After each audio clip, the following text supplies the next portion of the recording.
In a previous episode, I talked about the 10 best JRPGs I've played during my Twitch and YouTube career. Those games were perception altering to me. Without them, I likely wouldn't enjoy the genre at all. However, that doesn't mean that I haven't experienced my fair share of stinkers, and today we're going to talk about the top 10 worst JRPGs I've played.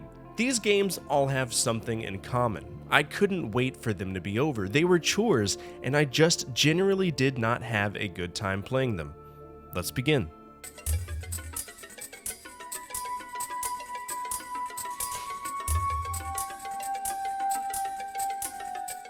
Dohack is an interesting idea.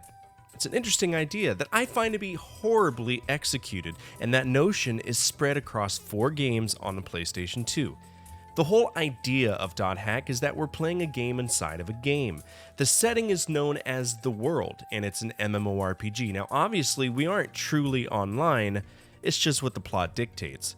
We use these words to go to certain fields, which will have certain enemies that will have certain weaknesses. But a majority of the game is running around hallways trying to hit enemies and trying to balance your health alongside your companion's health and their tactics. And what really blows about it is that you need to be a certain level, because these games go on for 3 more entries, and with that comes more bullshit. And honestly, while the game is pretty, it's such a chore and a half to beat. In some ways, I do wish that this was just a standalone. Now, I made it to the second game, roughly 10 hours into it, and I just totally lost interest. I plateaued. I was at a decent level to beat Infection, the first game, but by the time I got to the second game, Mutation, the concept was so played out, and the weight of knowing that I had 2 more games to go on the same system just threw me off, hardcore. There's tons of issues with how equipment is managed and assigned to peers, and it's just not worth it to me.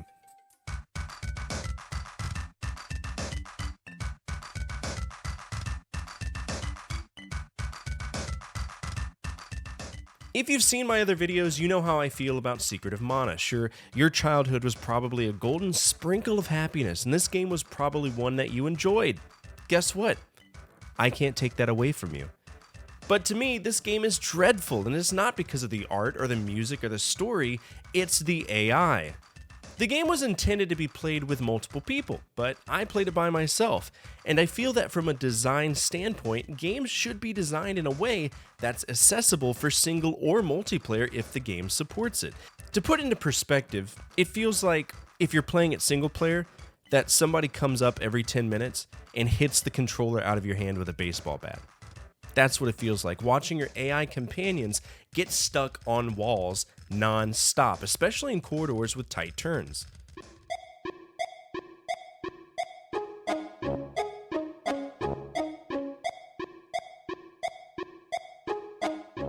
This is a hot take, and I'm sorry in advance. When comparing Final Fantasy VII, 8, and 9, I think that I had the worst time with Final Fantasy VII, and there's a few reasons why I say that.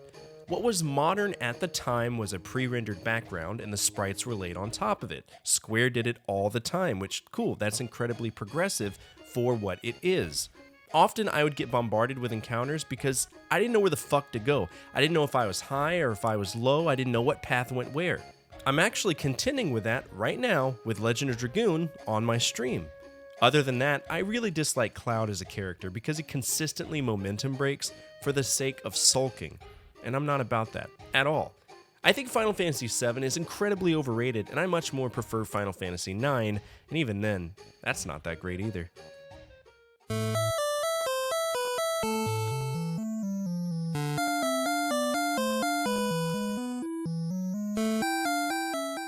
I appreciate Dragon Warrior for what it is, and for the impact that it had on the genre as a whole, but even in breaking ground, Dragon Warrior 1 is relatively subpar, and I do believe it should get some leeway for creating the genre, but when we compare it to other titles in the franchise, it's rough.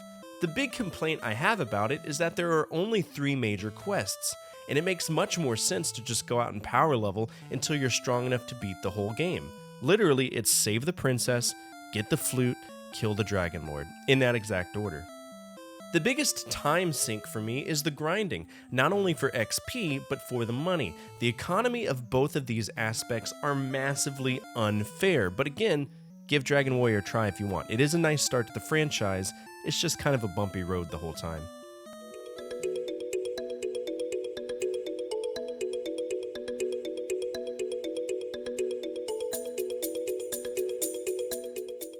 You want to know what it's like to play Dark Cloud? Try to fill up a pool with a fucking mesh strainer. That's what Dark Cloud is like. Literally every single aspect of this game is a mistake in design. Number one, Toan, our main character, and really anyone in the game, is perpetually thirsty. That is to say, in need of water. Number two, you lose a few points of durability every single attack, which means that you need to constantly be repairing your weapon. Number three, you have to rebuild a city to continue, which means traveling down non-stop hallways to find floating Atla balls and return to the city to arrange it in a very specific format to help the villagers. Number four, our characters don't level up, our weapons do, which means that you need to get absorption points and then level up the weapon, then merge the weapon with another weapon to create a stronger weapon. And it can only go up to level 5 before you create this little synth ball. It's fucking dumb. Oh, by the way, you can add affinities, right? Because that's what this game thrives on. Affinities to your weapons if you want to change their effectiveness on a certain enemy. And you have to do this for every single playable character. Which means with every single character, you're going to have to backtrack all the way back to the original dungeon to power up that weapon, because the vanilla weapon that comes with the character, absolutely donkey shit, so we need to level it up. Nothing in this game makes sense, and I was incredibly frustrated at the horrible economy of gameplay.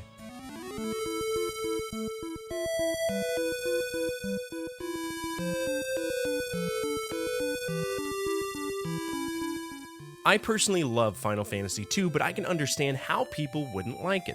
Final Fantasy II is a strange and major change to the formula for JRPGs at the time, especially with the success of Final Fantasy I. You would think they would just, copy the same formula, right?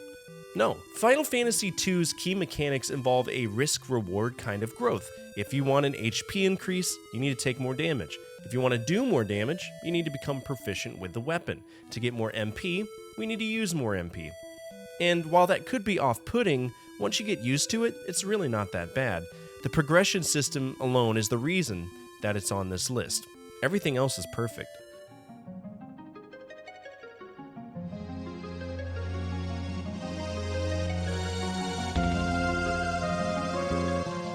Class-based Final Fantasies truly irritate the shit out of me. If I had played Final Fantasy III on the Famicom on stream, it would definitely be on this list, but because I haven't, Final Fantasy V is here instead.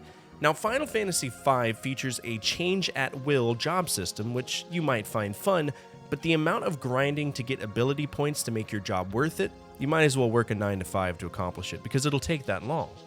Ranger grind. And the problem to me is that many skills that you would want in a character are locked down to AP. So if I wanted a knight with some black mage or white mage abilities, they would have to grind the ever-living fuck out of combat encounters to get enough AP to do anything. It's just a bad time.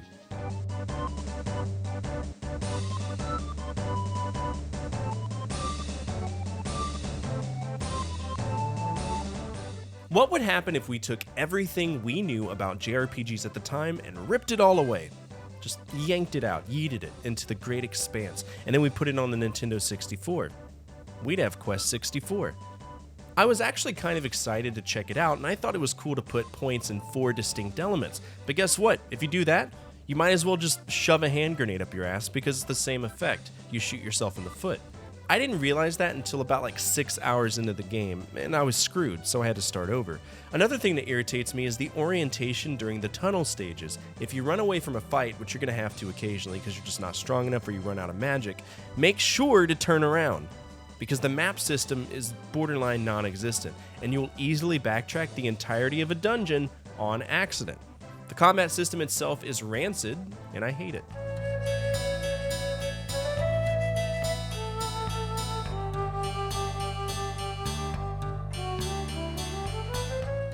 Beyond the Beyond is the equivalent of Golden Sun if it was on the PS1, and guess what? It was made by the same people, Camelot. Now, Golden Sun is a decent franchise. I've never played it, but I've watched people play it, and from what I've seen, it's great. But Beyond the Beyond, it's not so great. Basically, we have a war between the beings of light and the beings of dark, and both sides signed a treaty, and the dark side broke the treaty. So we accept the role of Finn, and we go out and stab people in the face repeatedly, which usually isn't a bad thing, right? Well, in Beyond the Beyond, there's this weird combat system where you need to press X at a specific time to do a stronger attack. So I just got used to rocking my fingers back and forth and spamming buttons. I can work through that though. In some cases, it even saved my ass. Then we have the VP and LP system. VP is essentially your HP, hit points, except it's vitality points, and that's your pool of health, is the best way to describe it. If it gets to 0, it then draws from your LP, or your life points. So instead of just giving us, 1,000 HP and making it somewhat economic to participate in this buffoonery, they give you about 15 VPs, and then you die, then you wait like 2 rounds, then you recover, and you sacrifice 1 LP to fill up your VP. Fucking stupid. And you know what's really fun about this game? When you level up, at the most, you'll be lucky to get 1 single VP. Welcome to Beyond the Beyond. Why bother overcomplicating this? It wasn't groundbreaking. And Samson, the powerhouse character that you get at the beginning of the game, he's cursed 45% of the game to where he takes damage while doing damage. Chalk in some exceptionally subpar dialogue that feels incredibly forced, and you have a horrible JRPG on the PS1.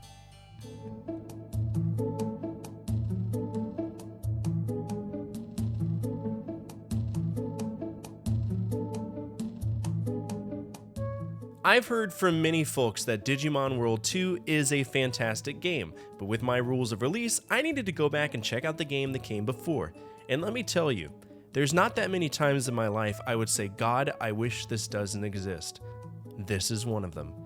Digimon World 1 might as well be called Tamagotchi Digimon Express, because that's exactly what it is.